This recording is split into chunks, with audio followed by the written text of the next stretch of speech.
여러분, 그 별이 쏟아지는 하늘을 보셨습니까? 오늘날 이 도시에 사는 우리들이 잃어버린 행복 중에 하나가 바로 그러한 행복일 것입니다. 실제로 이 별이 쏟아지는 하늘을 보면은 뭔가 말로 표현할 수가 없어요. 황홀하고 정말 마음이 행복해집니다. 마음이 행복으로 벅차오릅니다. 우리의 가슴 속에서도 우리에게도 그런 행복이 있다면은 이 어두운 세상 속에서도 우리의 마음은 별처럼 빛날 것입니다. 또 우리의 삶도 비록 어두운 고난 가운데 있어도 밤하늘의 별처럼 빛나게 될 것입니다. 그것이 바로 하나님께서 우리에게 주시고자 하시는 바로 그러한 믿음의 축복입니다. 오늘 말씀을 통해서 우리 모두 함께 그 믿음의 축복 받기를 간절히 사모합니다. 믿음의 축복은 여호와 이레의 복을 받는 것입니다. 즉 하나님께서 우리에게 이미 다 주시기로 예비하시고 준비해 주신 축복을 믿음으로 받는 것이 바로 믿음의 축복입니다. 그것이 여호와 이레의 축복입니다. 올해 우리 교회에게 주신 하나님의 그 말씀의 목표가 바로 믿음의 열매죠. 그 믿음의 열매가 바로 그러한 믿음의 축복을 받는 것입니다. 하나님께서는 믿음의 조상 아브라함에게 주신 축복을 아브라함뿐만 아니라 또한 하나님을 믿는 오늘날 우리들에게도 바로 그러한 축복을 주시기를 원하십니다.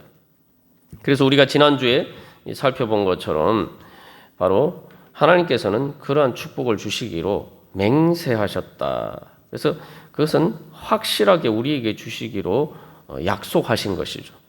우리가 그런 질문을 할 수가 있습니다. 나는 아직 아브라함과 같은 믿음이 되지 못했는데, 아브라함처럼 드리지 못했는데 내가 어떻게 그런 축복을 받을 수 있을까? 우리가 여기서 한 가지 기억해야 할 것은 아브라함이 이삭을 번제로 바쳤을 때에 하나님께서 축복하셨는데 이제 하나님 아버지께서 독생자 예수 그리스도를 우리 대신해서 제물로 바치셨습니다. 그러니까 우리는 아직 그 번제를 드리지 못했다 할지라도 예수님께서 우리 대신 그 번제를 드리셨기 때문에 하나님께서는 그 축복을 예수를 믿는 우리의 믿음을 보시고 우리에게 주시는 겁니다. 나의 행위나 공로가 없지만 주님께서 우리의 믿음을 따라서 우리에게 그러한 축복을 주시는 것입니다. 그리고 또 생각해 보면은 아브라함도 자신도 마찬가지예요. 아브라함이 하나님께 번제를 드려서 하나님께 축복을 받았다라고 하지만 실제로 아브라함이 드린 것은 없습니다. 아브라함이 드리지 않았죠. 아브라함이 이삭을 드린 것이 아니라 하나님이 그에게 예비해 주신 순양을 드렸어요. 그렇기 때문에 하나님께서 오늘 우리에게 주시는 이 말씀의 축복의 약속은 오늘날 우리들에게도 확실하게 주시기로 약속하신 것입니다. 맹세하셨습니다. 바로 아브라함이 하나님을 믿은 것처럼 우리가 예수님을 믿는 믿음으로 우리 자신을 드릴 때에 또 우리도 그 축복을 확실하게 받을 줄로 믿습니다. 그렇다면은 그 하나님께서 맹세하시고 우리에게 주시기로 하신 그 축복이 어떤 것이냐? 그것은 바로 한마디로 말하면은 충만한 복입니다. 아낌없이 우리에게 부어주시는 복입니다. 말 그대로 오늘 설교 제목처럼 별처럼 쏟아지는 축복입니다. 오늘 창세기 22장 17절 말씀에서는 하나님께서 이제 복 주시면서 말씀하시는데 그 히브리서 말씀에서 그 6장 14절에서 똑같은 말씀을 구약의 말씀을 인용하고 있는데 그 히브리서 6장 14절에서 분명하게 드러납니다만 원어상에는 이 반드시라는 말이 있어요. 그 17절 말씀 제일 앞에. 그래서 반드시 확실하게 하나님께서 복 주시겠다. 그래서 창세기 22장 17절에서는 큰 복을 주시겠다. 크게 번성할 것이다. 라고 말씀하고 있는데 이것을 이제 문자 그대로 번역을 하면은 히브리서 6장 14절에 번역된 것과 같은 말입니다. 다시 말하면은 복 주고 복 주니. 그래서 복 주는 것을 복 주신다. 그래서 두 번 반복해서 강조해서 말씀하시는 거예요. 그리고 번성한다는 말도, 크게 번성한다는 말도 문자 그대로 번역하면 번성하게 하고 번성하게 하리라. 이 하나님께서 이게 반드시 확실하게 주시겠다, 그렇게 약속하시는 것이죠. 그래서 우리가 한번 생각해 보면은 아브라함은 자기 아들 독자 이삭 한 명을 바쳤는데 하나님께서 주신 복은 어떤 것입니까? 하늘의 별처럼 바다의 모래처럼 많은 그러한 자손을 주실 것이다. 그것도 이삭을 통해서 주실 것이다.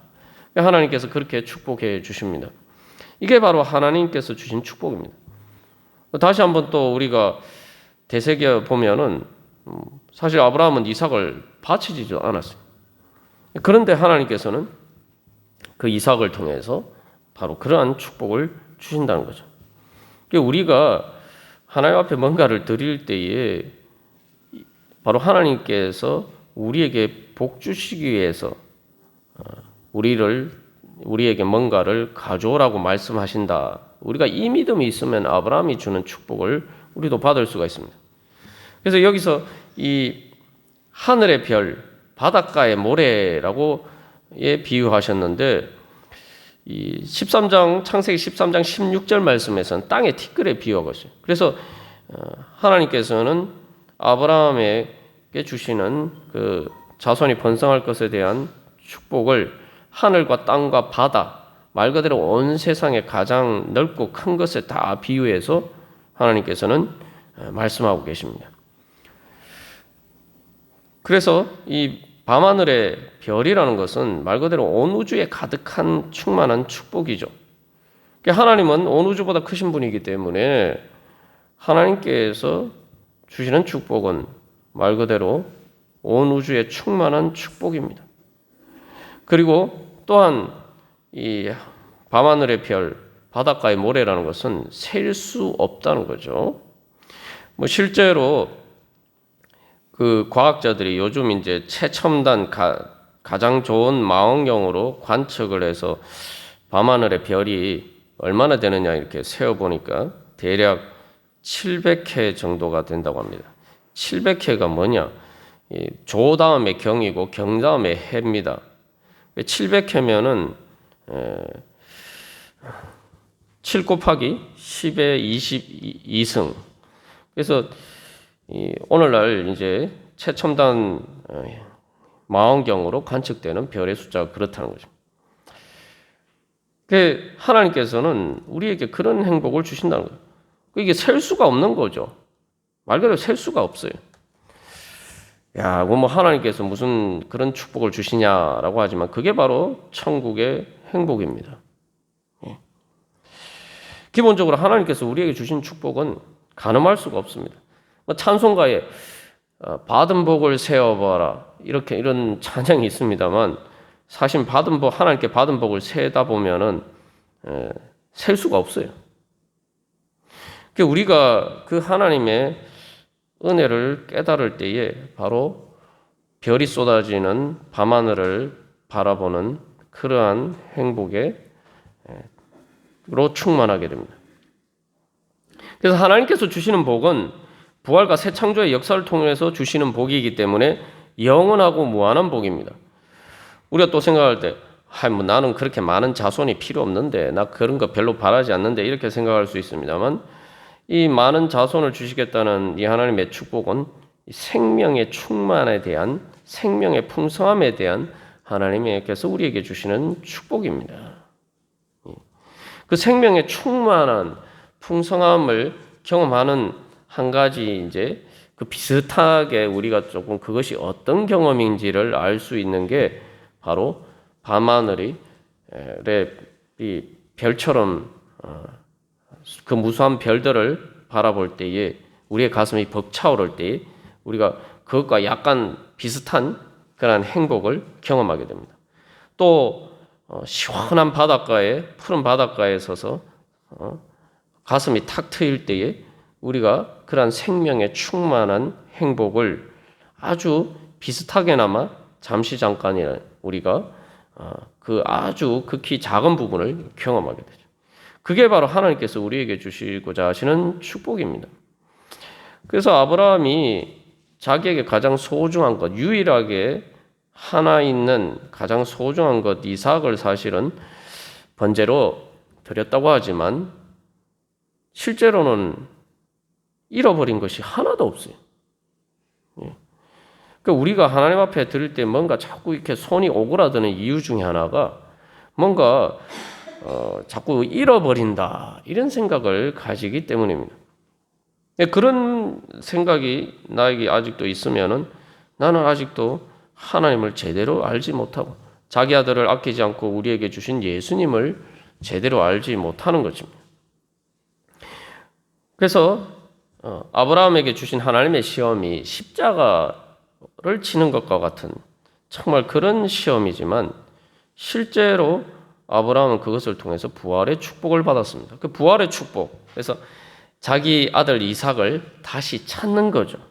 그런데 여기서 우리가 한 가지 기억해야 할 건 부활의 축복은 단순한 회복이 아닙니다.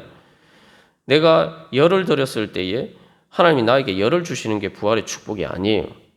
부활의 축복이라는 것은 바로 새로운 차원으로 거듭나는 거죠. 말 그대로 다시 태어나는 거예요. 그래서 이것을 다른 말로 하면 새 창조입니다. 이제 우리가 지난주에 나눈 것처럼 이삭이 하나님 앞에 번제로 드려지기 전과 그 이후의 이삭은 전혀 다른 이삭이 되었어요. 그래서 새로운 차원으로 새 창조로가 되는 것이 바로 하나님께서 우리에게 주신 부활의 축복입니다. 그래서 이것은 말 그대로 차원이 달라지는 것이고 죽다가 살아나는 건데 단순히 죽다가 살아나는 게 아니라 예수님께서도 부활하셨을 때 그저 단순히 십자가에 달려 돌아가시기 전에 그 몸으로 부활하신 게 아니죠. 그 몸의 연속성은 있지만 그러나 이제는 바로 모든 것을 초월하는 영적인 몸, 죽지 않는 영원한 생명의 몸으로 부활하셨다는 겁니다. 그래서 하나님께서 우리에게 주시는 그 축복은 바로 인간이 얻을 수 없는 것을 주시는 축복입니다. 인간이 노력한다고 해서 얻을 수 없는 것을 주시는 것이 바로 하나님께서 주시는 축복입니다. 여기에 하나님께서 주시는 축복의 진정한 비밀이 있습니다. 뭐냐 하면은 내가 하나님께 드리는 것은 인간이 얻을 수 있는 거예요.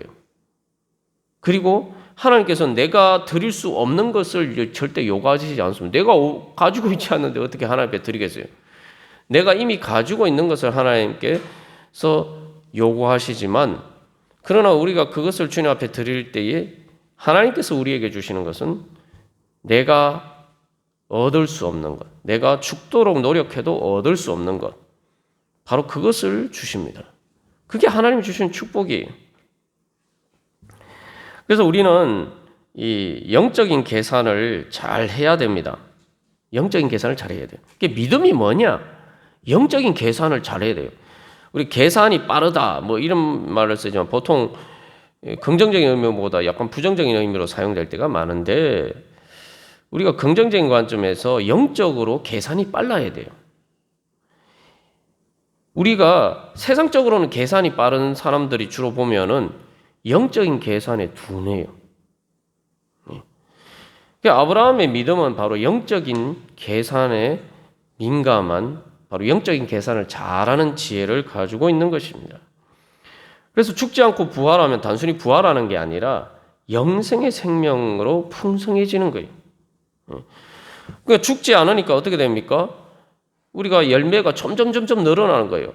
우리가 이 땅에서도 보면은 뭐 수익을 뭐 10배 걸었다, 또 부동산 투자나 이런 것을 해서 많은 이익을 거둔 사람들 보면은 막 우리가 부러워하잖아요. 사실 이제 세상에서는 연 10% 수익만 거둬도 대단한 것이라고 생각합니다. 그래서 2배, 3배 이러면은 진짜 이것은 우리 흔히 말하는 대박이 되는 거죠. 그런데 우리가 이 영적인 축복이라는 것은 그것과 차원이 달라요. 왜냐하면 부활의 축복이기 때문에. 왜 그러냐면 세상에서는 축복을 받아도 이 30배, 60배, 100배 뭐 설사 그렇게 된다 하더라도 죽는 순간 그것을 다시 제로가 돼버리는 거예요. 제로가. 예. 그러나 하나님 앞에서는 우리가 부활의 생명은 영생은 죽지 않는 것이기 때문에 이게 계속 늘어나서 무한대가 되는 거예요. 예. 그래서 2 곱하기 2 곱하기 이렇게 이제 하면은 10번만 해도 1024가 됩니다. 500배가 돼요. 그래서 성경에 30배, 60배, 100배라고 했는데, 뭐 30배 많다라고 생각할 수도 있지만 30배가 두 번만 곱하기 하면 30배, 30배 되면 900이 되죠. 두 번만 해도 1000배가 돼요. 예. 여러분, 하나님께서 주시는 축복은 바로 그런 축복입니다. 그 영생의 축복이 바로 그런 거예요. 영생이란 게 그런 거죠.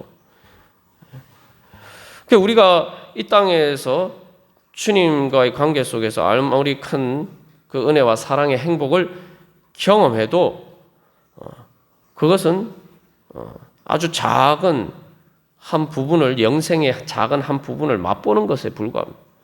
그것들이 시간 속에서, 영혼 속에서 점점 더 커져갈 때에 이게 얼마나 커져갈 것인가 우리가 생각해 보면은 정말 가슴 벅차오릅니다.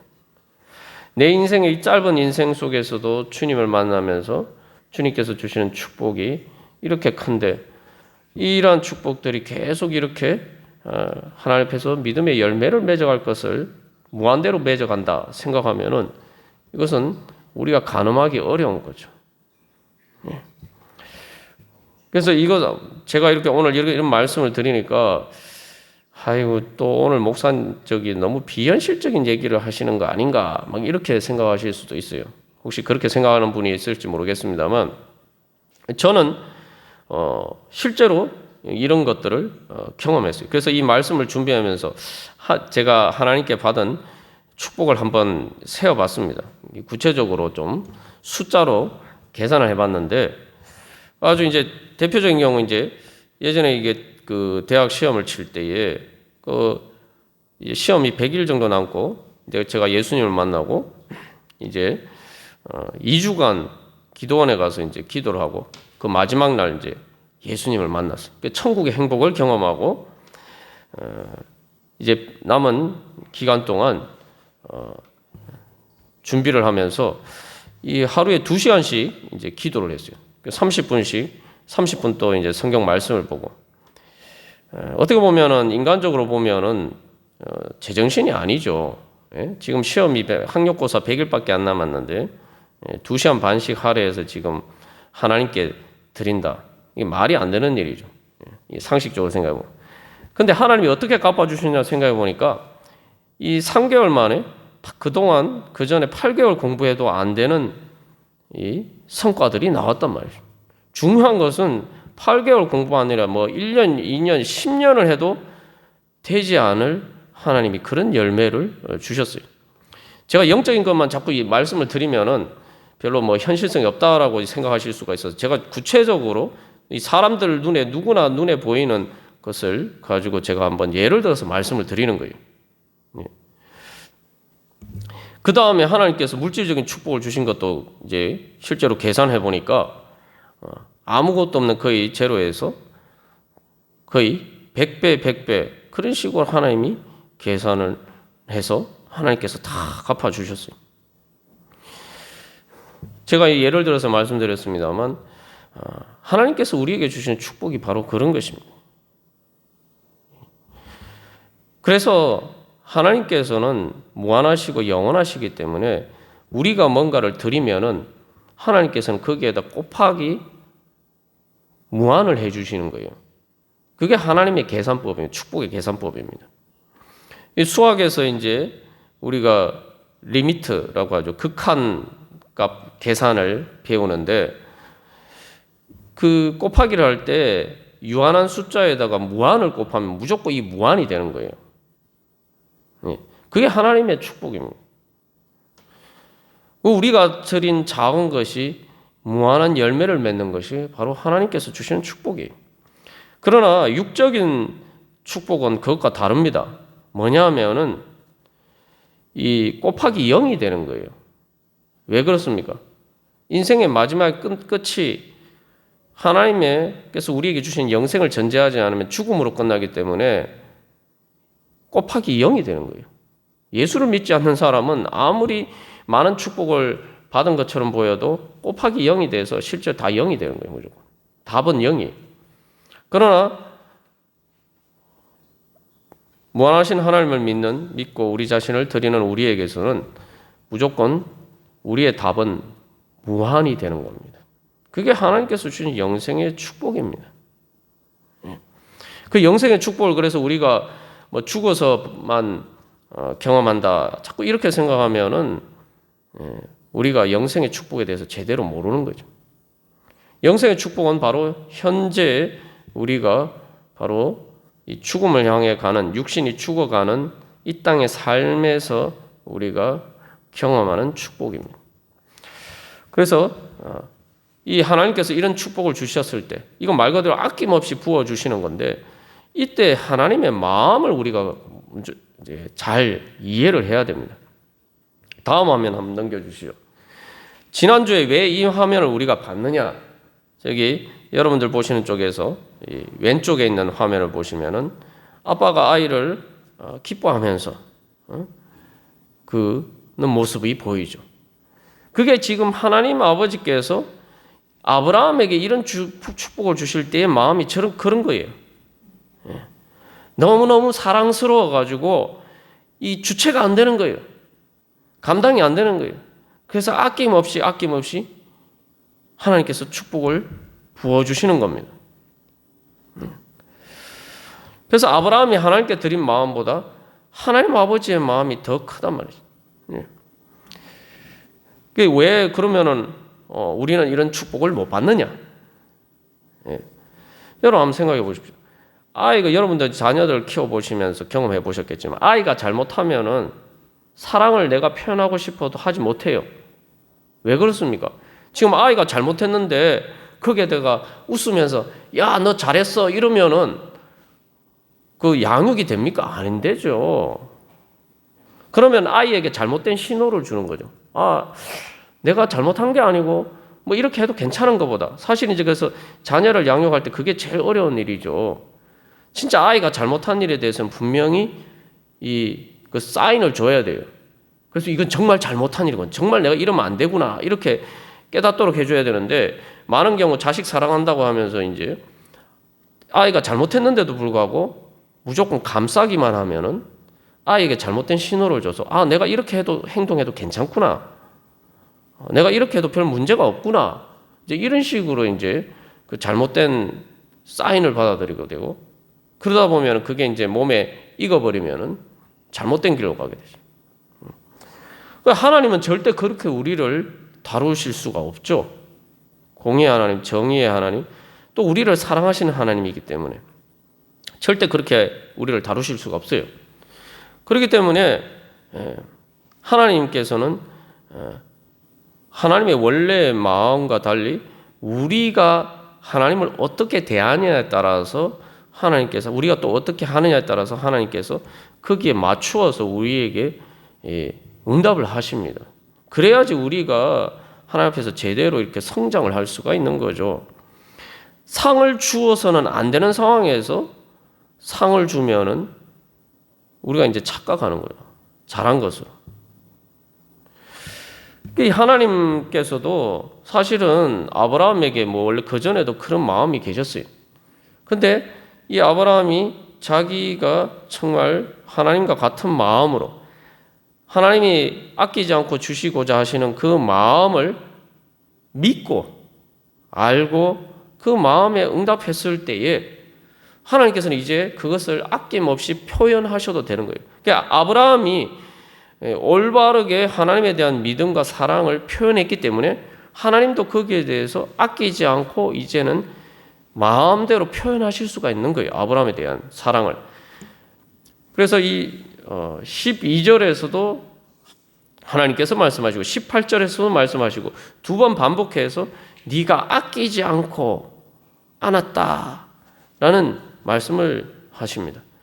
그래서 이것은 뭐냐 하면은 하나님이 아끼지 않고 복 주시기를 원하시는 하나님을 마음을 아브라함은 제대로 알고 믿었다는 거죠. 그러니까 이제 하나님께서 아낌없이 주실 수가 있는 거예요. 그러니까 지금 오늘 이 상황을 보면은 아브라함에게 말씀하시는 겁니다. 야, 네 그릇 가져와. 제발 이제 더 큰 그릇 가져와. 야, 이 정도 가지고는 안 돼. 내가 너에게 축복을 부어줄 텐데 이렇게 작은 그릇으로는 내가 주는 축복을 받을 수가 없어. 더 큰 그릇 가져와. 사실은 이삭을 바치라고 하신 말씀은 바로 아브라함이 가져올 수 있는 가장 큰 그릇을 가져와라. 네가 하나님께 축복받을 수 있는 가장 큰 그릇을 가져와라. 내가 채워줄게. 하나님 사실 그 말씀하시는 거예요. 그래서 우리가 이제 실제로 성경을 보면은 이게 지금 아브라함은 그래도 정말 가장 큰 뭔가 하나님 앞에 자기의 믿음을 보였고 정말 대단하다라고 생각할 수 있지만 성경을 보면 하나님은 이런 때만 기뻐하신 게 아닙니다.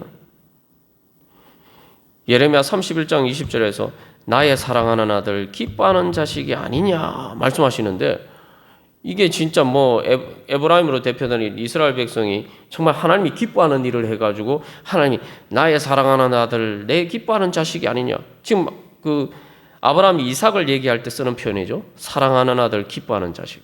그죠? 근데 이스라엘 백성들이 뭔가 하나님 앞에 뭔가 대단한 걸 드린 게 없어요. 하나님 앞에 잘한 일도 없어요. 아브라함처럼 믿음이 좋았던 것도 아니에요. 그냥 자기들이 잘못한 것을 깨닫고 회개하고 하나님 앞에 돌아왔을 뿐이에요. 회개했을 뿐인데 하나님께서는 나의 사랑하는 아들 기뻐하는 자식이 아니냐 이렇게 말씀하시고 또 스바냐 3장 17절에서는 하나님이 어떻게 표현하시냐 너의 하나님 여호와가 너의 가운데 계시니 그는 구원을 베푸실 전능자시라 그가 너로 말미암아 기쁨을 이기지 못하시며 너를 잠잠히 사랑하시며 너로 말미암아 즐거이 부르며 기뻐하시리라. 이게 뭐 지금 뭐 하나님이 기뻐서 뭐 감당을 못하시는 거죠, 그죠? 기쁨을 이기지 못하시고 너로 말미암아 즐거이 부르며 기뻐하시리라. 이 이제 우리 가스펠송으로도 이 찬양을 할 때가 있습니다만. 근데 이 스바냐 3장 17절도 지금 이스라엘 백성들이 잘했을 때 하나님이 말씀하시는 게 아니에요. 이스라엘 백성들이 자기의 틀의 잘못을 깨닫고 하나님 앞에 회개하면서 돌아올 때 하나님이 하신 말씀이 실제로 예수님이 누가복음 15장에서도 우리가 잘 아는 탕자의 비유에서도 보면은 그 탕자가 아버지께 돌아가니까 멀리서 아버지가 보고 달려가서 목을 안고 입을 맞추면서 기뻐서 좋은 옷을 입히고 손에 가락지를 끼고 그리고 살찐 송아지를 잡고 정말 기뻐하면서 잔치를 베풀어 주죠. 이게 바로 하나님 아버지의 마음입니다.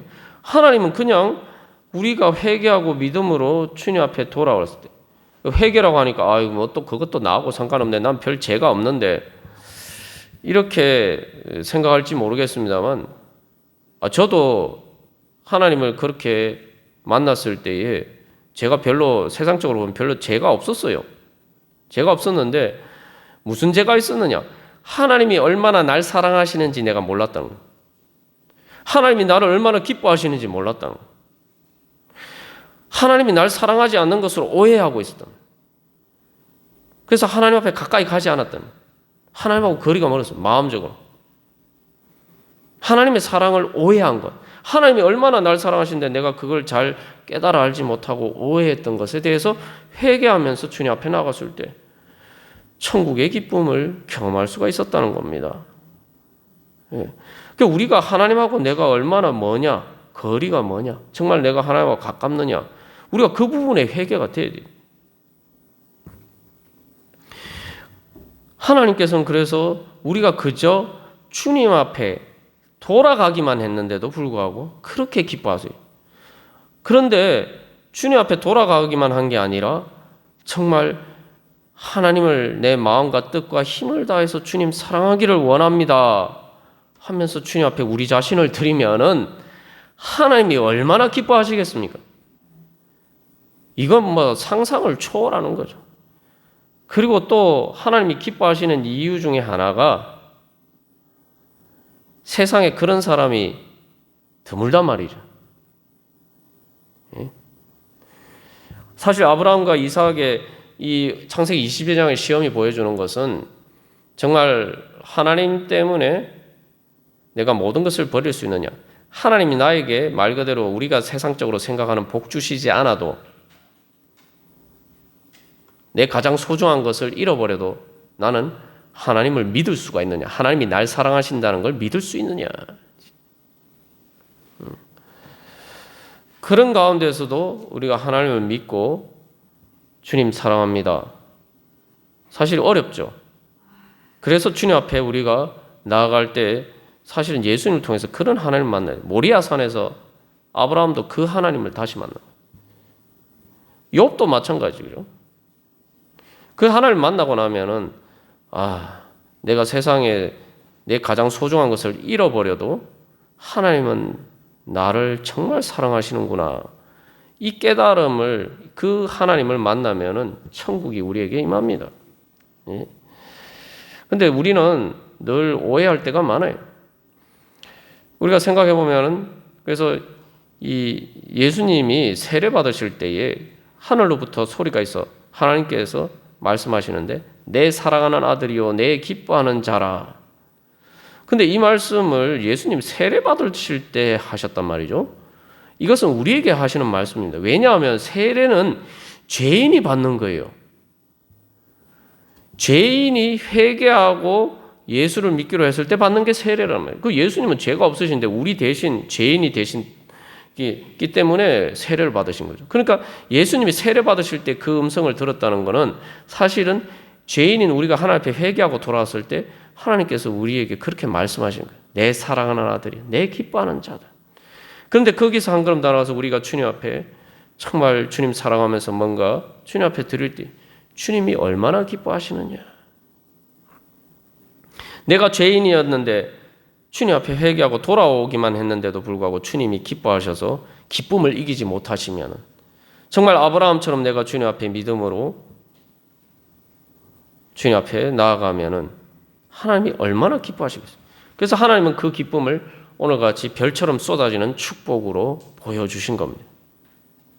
이게 하나님과 우리의 마음이 맞게 될 때 이러한 별처럼 쏟아지는 축복이 우리에게 임하게 됩니다. 사실은 하나님은 원래 그렇게 우리에게 마음이 계셨어요. 그런데 문제는 우리가 하나님과 그 마음에 맞추지 않았기 때문에 그런 축복을 경험하지 못하는 겁니다. 그런 축복이 준비가 안 돼서 그런 게 아니에요. 그래서 이 지금 장면은 이 창세기 22장의 이 장면은 하나님 축복하시는 장면은 바로 하나님께서 자기 아들 독생자까지 아끼지 않고 예수님을 주시는 그 하나님의 마음과 그리고 우리를 자기 자신처럼 사랑하신 그 하나님의 마음을 아브라함이 믿고 아브라함도 저도 주님 그렇게 사랑합니다. 주님 아끼지 않고 제 자신을 드리기를 원합니다. 이 하나님과 아브라함의 마음이 만나면서 아브라함에게 하늘의 별처럼 하나님의 축복이 쏟아진 겁니다. 하나님의 마음은 말 그대로 너무 행복하셔서 무엇이든 다 해주고 싶으신 거예요. 이게 바로 우리가 드리는 예배의 축복입니다. 우리가 다시 한번 기억해야 할 것은 아브라함이 모리아산에 갈 때 종들에게 뭐라고 얘기합니까? 내가 예배하러 가겠다 그랬어요. 그래서 번제를 드렸죠. 그 번제를 드리면 불을 태우잖아요. 불을 태워서 그 아브라함의 믿음의 불이 그 연기가 올라갈 때에 하나님께 닿을 때에 바로 그 하늘에 닿으면은 거기에서 불꽃놀이처럼 바로 하늘에서 별과 같은 하나님의 축복이 쏟아지게 되는 거예요. 그게 바로 하나님의 축복의 원리입니다. 하나님 배에서는 다 준비가 되어 있어요. 이게 가득 차 있어요. 그래서 조금만 내가 하나님께 대해서 믿음의 문을 열고 주님 앞에 뭔가 드리면은 바로 그것들이 밀물듯이 말 그대로 본물 터지듯이 하나님의 축복이 나에게 쏟아지게 되어 있습니다. 여러분, 하나님께서 주시는 별처럼 쏟아지는 그런 축복을 받기를 원하십니까? 제가 그렇게 하나님의 축복을 경험하고 예수님을 만나고 나니까 예수님 날 사랑하고 계시는데 내가 예수님의 사랑을 알지 못했구나. 주님의 사랑에 대해서 내가 오해하고 있었구나. 그 다음부터 이제 앞에서 제가 2시간 동안 기도했다고 말씀을 드렸는데 2시간 동안 뭔 기도를 했을까요? 제가 뭐 예전에도 말씀드린 기억나시는 분들이 있겠지만 여러분 기억만 하시지 마시고 여러분도 한번 해보십시오. 2시간 동안 뭔 기도를 했을까요? 이제 시험이 얼마 남아서 시험 잘 보게 해주십시오. 지혜를 주셔서 시험 잘 보게 해주십시오. 그런 기도를 한 게 아닙니다. 2시간 동안 무슨 기도를 했느냐? 주님 사랑하게 해주십시오. 제 마음과 목숨과 뜻과 힘을 다해서 주님 사랑하게 해주십시오. 그리고 제가 이 공부해서 시험 본다고 하지만 이것을 통해서 주님 뜻대로 하시고 주님께 영광 돌리게 하여 주시옵소서. 이것 때문에 교만하지 않게 하여 주시고 온전히 주님께 영광 돌리게 하여 주시옵소서. 그 2가지를 가지고 기도했어요. 아니 그 2가지 그냥 잠깐 하면 되지. 2시간 동안 기도할 일이 뭐가 있냐 이렇게 질문할 수가 있겠죠.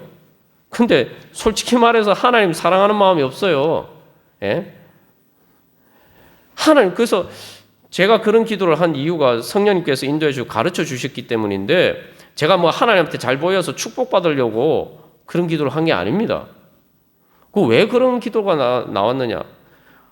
예수님의 사랑을 경험하고 나니까 예수님의 사랑을 통해서 그 천국의 행복을 경험하고 나니까 저절로 그런 기도가 나오는 거예요. 왜냐하면 예수님 앞에서 너무 죄송한 거예요. 너무 염치가 없는 거예요. 예수님은 나를 이렇게 사랑하시는데 정말 마음과 목숨과 뜻과 힘을 다해서 나를 이렇게 사랑하시는데 나는 그렇게 사랑하지 않는다는 거예요. 그러니까 그 주님의 사랑 앞에서 너무 미안하고 죄송하고 이게 어떤 부정적인 마음이 아니라 도대체 내가 그래도 주님 사랑해야지 그래도 조금이라도 이 주님의 사랑에 응답하는 최소한의 염치라도 있는 사람이 되지 않을까. 그런 마음이 들어서 그런 기도가 나오도록 하나님께서 인도를 해주신 거예요. 그러니까 제가 기도한 거는 복 받으려고 기도한 게 아니라 그런 마음 때문에 주님 앞에 기도를 했어요. 근데 하나님이 보시기에 하나님이 그것을 너무 기뻐하셔서 저에게 그런 축복을 주셨습니다. 세상 사람들도 놀라워하는 그런 축복을 주셨죠. 사실 그런 축복 기대하지도 않았는데 제가 영적으로만 자꾸 말씀드리면 현실적으로 받아들이지 않으실 것 같아서 제가 구체적인 예를 들어서 말씀드린 거예요. 여러분, 하나님은 오늘도 찾고 계십니다. 아브라함과 같은 믿음의 사람을 하나님께서 별처럼 쏟아지는 축복을 주실 것을 믿고 그 복 받기 위해서 하나님 앞에 나오는 사람을 하나님께서는 오늘도 찾고 계십니다. 예수님을 통해서 보여주신 그 하나님의 마음을 알고 하나님 앞에 자기 자신을 하나님께서 주신 축복을 받기 위해서 자기 자신을 드리는 사람을 하나님께서는 오늘도 찾고 계십니다. 아낌없이 모든 것을 부어주시고자 오늘도 그런 사람을 주님께서는 찾고 계십니다. 오죽했으면 예수님께서 그런 말씀하십니다. 인자가 올 때에 세상의 믿음을 보겠느냐. 그래서 예수님이 십자가에 못 박히신 거예요. 그래서 예수님의 십자가는 예수님의 외로우심을 보여주는 것인데 예수님이 왜 외로우시냐. 주님은 그렇게 우리를 사랑하시는데 세상에 주님의 그 마음을 제대로 알아주는 사람이 드물다는 거예요. 그런 사람 찾기 어렵다는 거예요. 다 입으로는 예수님이 나를 위해서 십자가에 달려 돌아가셨고 내 대신 생명까지 아끼지 않고 주셨고 우리 예수 믿는 게 다 그거 아닙니까? 세례 받을 때 알고 믿는데 실제로 그 사랑을 믿고 아브라함처럼 그 마음을 알고 자기 자신을 모든 것을 들여서 또한 아낌없이 주시는 하나님을 아낌없이 사랑하는 그런 사람을 찾기가 어렵다는 거예요. 그 그렇게 믿는 사람을 찾기가 어려워서. 그래서 하나님은 오늘도 외로우십니다. 그러나 그런 외로우신 하나님이 바로 그러한 사람을, 믿음의 사람을 만났을 때, 아브라함과 같은 사람을 만났을 때 하나님의 마음이 얼마나 기쁘시겠습니까? 오늘도 우리가 주님 앞에 바로 그러한 사람이 되기를 간절히 소망합니다. 우리 이 시간 주님 앞에 결단하면서, 주님, 온 우주보다 더 크신 하나님 사랑합니다. 주님, 저에게 아낌없이 주신 하나님을 저도 아낌없이 제 마음과 목숨과 뜻과 힘을 다하여 주님 사랑하기를 원합니다. 주님, 그리하여서 별처럼 쏟아지는 축복을 주시기를 원하시는 하나님의 마음에 주여 저도 응답하기를 원합니다. 우리 같이 결단하면서 다 같이 기도드리시겠습니다.